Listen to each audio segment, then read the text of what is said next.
Okay, so the next one is the source of the Rome Statute of the International Criminal Court. It also has a provision stating what the jurisdiction of the court is in terms of what kind of cases it can handle, criminal cases. And one of the areas is war crimes. The Rome Statute covers the crime of aggression, war crimes, crimes against humanity, and genocide. So those are the main core crimes that the Rome Statute covers. The Article 8 of the Rome Statute depicts or prescribes war crimes as follows. It says, the court shall have jurisdiction in respect to war crimes, in particular when committed as part of a plan or policy or as part of a large-scale commission of such crimes. So if there's a plan to commit these crimes or a policy to commit these crimes, for example, rape the women, a policy. Go out and rape all the women you can. That would be a policy or plan to do that, and that's not something that is not impossible to imagine. Or it's part of a large-scale commission of the crimes, that this is happening. These particular crimes are happening on a large scale. So those are considered crimes within the scope of the International Criminal Court statute. So for purposes of this statute, the Rome Statute, war crimes means, and now we're going to see the kinds of acts. They largely are the same as the draft code of crimes against the peace and security of mankind. So for purposes of this statute, war crimes means A, grave breaches of the Geneva Conventions of 1949, namely, any of the following acts against persons or property protected under the provisions of the relevant Geneva Convention.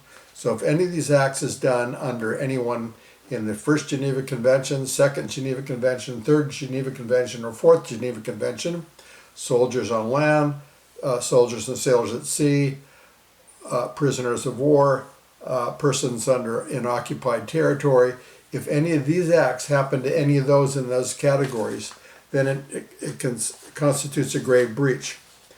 And the grave breach are as follows. 1, willful killing. You intentionally kill someone in one of those 4 categories of victims. 2, torture or inhuman treatment, including biological experiments. 3, willfully causing great suffering or serious injury to body or health. Next, 4, extensive destruction and appropriation of property not justified by military necessity and carried out unlawfully and wantonly. So if you just went out and saw a building and you just blew it up just for the heck of it, you have no idea there's anything military about it, that would be a wanton and unlawful destruction of property, of public property, non-military property, not justified by military necessity. The next one, compelling a prisoner of war or other protected person, like a doctor or a chaplain, to serve in the forces of the hostile power. So forcing someone who's a protected person to fight against their own country. The next, willfully depriving a prisoner of war or other protected person of the rights of fair trial, fair and regular trial. Next, unlawful deportation or transfer or unlawful confinement.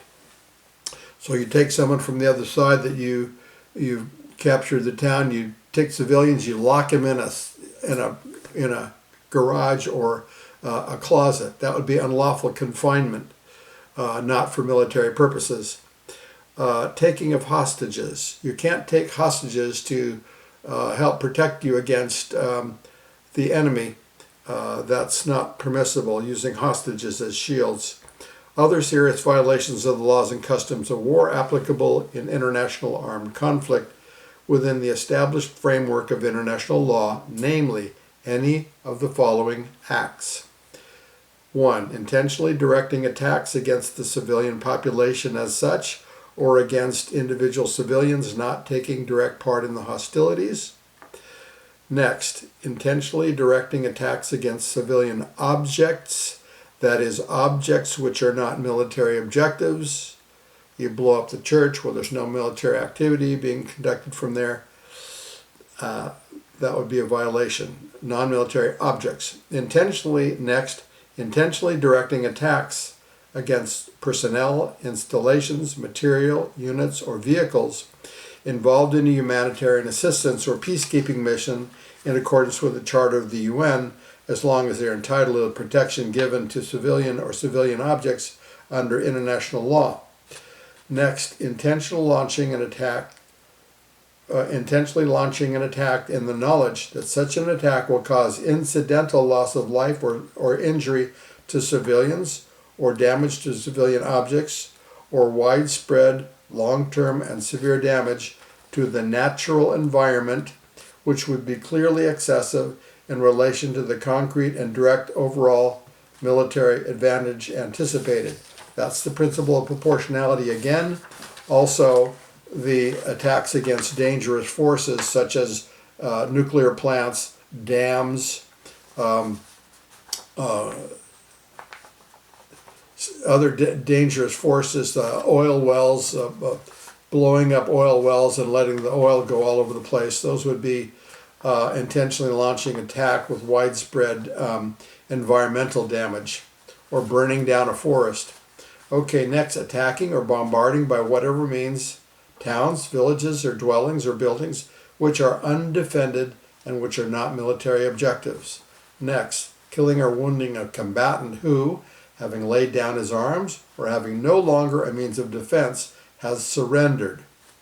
Next, transfer directly or indirectly by the occupying power of parts of its own civilian population into the territory it occupies, or the deportation or transfer of all or parts of the population of the occupied territory within or outside this territory.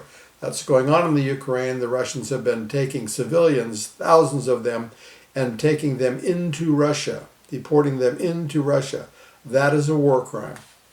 Next, intentionally directing attacks against buildings dedicated to religion, education, arts, science, or charitable purposes, historic monuments, hospitals, and places where the sick are wounded or wounded are collected, provided they are not military objectives. Next, killing or wounding treacherously individuals belonging to a hostile nation or army. Next, declaring that no quarter will be given. Now, no quarter is a term that means telling the soldiers that don't take any hostages, kill everybody. So no quarter, you cannot give an order saying kill everyone in the enemy side, civilians, military, everyone. Nor can you just say don't take any prisoners among the military. You can't say kill all the military. Don't just let them surrender. Don't just let the wounded live and take care of them. Kill them all. That's no quarter, okay? So that is prohibited to give an order saying no quarter. Take no hostages. Destroying or seizing the enemy's property unless the destruction or seizure be imperatively demanded by the necessities of war. Okay? Declaring abolished, suspended, or inadmissible in a court of law the rights and actions of the nationals in the hostile party. So if you came in and took over another area, you can't say, okay, in the courts, all the rights of these people that live here are annulled. No more rights for the people there. Next, compelling the nationals of a hostile party to take part in the operations of war directed against their own country, making someone fight against their own country. Okay? Next, pillaging a town or place even when taken by assault. Pillaging, this roughly the same as plunder. You're taking stuff. You're going in and taking computers. You're taking cars. You're taking food, money out of the cash register, whatever stuff you want to take away. Pillaging. Next, employing poison or poisoned weapons. Next, employing asphyxiating, poisonous, or other gases and all analogous liquids, materials, or devices. Next, employing bullets which expand or flatten easily in the human body, such as bullets with a hard envelope which does not entirely cover the core or is pierced with incisions, to make bullets that that cause excessive damage to a person beyond what's necessary to neutralize them as an opposing force is a war crime. Using dumb bullets, using bullets with incisions on them. Sometimes you'll see a soldier, he's just making little cuts into the top of a bullet. That's a war crime because he wants to make that other person hurt exceptionally or have injury exceptionally, so he'll be as harmed as bad as possible. That's a war crime. Okay? Employing weapons, projectiles, and materials or methods of warfare which are of a nature to cause superfluous injury or unnecessary suffering, or which are inherently indiscriminate in violation of international law of armed conflict. Okay, provided that such weapons, projectiles, or materials or methods of war are subject of a comprehensive prohibition. So, certain weapons are prohibited. For example, cluster bombs, use of depleted uranium, poisonous weapons, blinding lasers that blow out the eyes of the tank driver on the other side. Those would be weapons that are prohibited from use in an armed conflict. You can't use whatever you want to neutralize or to kill the other side. You have to use weapons that are not inhumane. It's kind of crazy. You can kill someone, but you can't do it the wrong way. Next, committing outrages upon the personal dignity, in particular humiliating and degrading treatment. Next, committing rape, sexual slavery, and forced prostitution, forced pregnancy, as defined in Article 7, or enforced sterilization or any other form of sexual violence, also constituting a grave breach of the Geneva Conventions. Next, utilizing the presence of a civilian or other protected persons to render certain points, areas, or military forces immune from military operations. So if you had some civilians and you have troops your troops are hiding behind the civilians so they won't shoot you because the civilians might get killed, that's the use of civilian hostages to render you immune from military operations. Or you put, as they did in a hospital in Ukraine, they put civilians, patients in the top floor of a hospital, and all the soldiers were down in the floors below so that they wouldn't get bombed from above because of the civilian hostages there. So they used the hostages, the civilians, to protect from attack. That's unlawful. You can't use any protected place like a hospital or a church as a military object. You can't do it. If you do it, then it's a problem. It's a war crime. When you can attack it, if it's used for military purposes, I think I talked about that before, but you have to give a warning and a chance for the civilians to evacuate before you come after the military use of a particular object or place. The next, intentionally directing attacks against buildings, material, medical units, transport, and personnel using the distinctive emblems of the Geneva Conventions in conformity with the international law. So if you misuse the symbols of the Red Cross, it's a war crime. Intentionally using starvation of civilians as a method of warfare by depriving them of objects indispensable to their survival, including willfully impeding relief supplies as provided for under the Geneva Conventions. Now, Russians were doing this. They're preventing the Ukrainian civilians from getting access to food, access to ports, access to grain, access to the things they need for survival. So they tried to starve the civilians into leaving to go find places where they could find food, and again to get them out of their houses, get them to abandon an area so they could take over. Now the next one is conscripting or enlisting children under the age of 15 into the National Armed Forces or using them to participate actively in hostilities. Now that's the end of the Rome Statute definition of war crimes.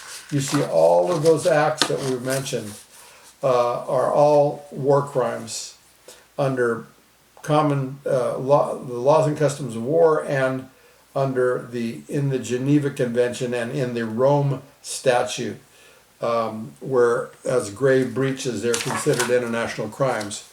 Next we're going to go to crimes against humanity, the international crime known as crimes against humanity. So we'll take a break there and we'll come back and do crimes against humanity following this.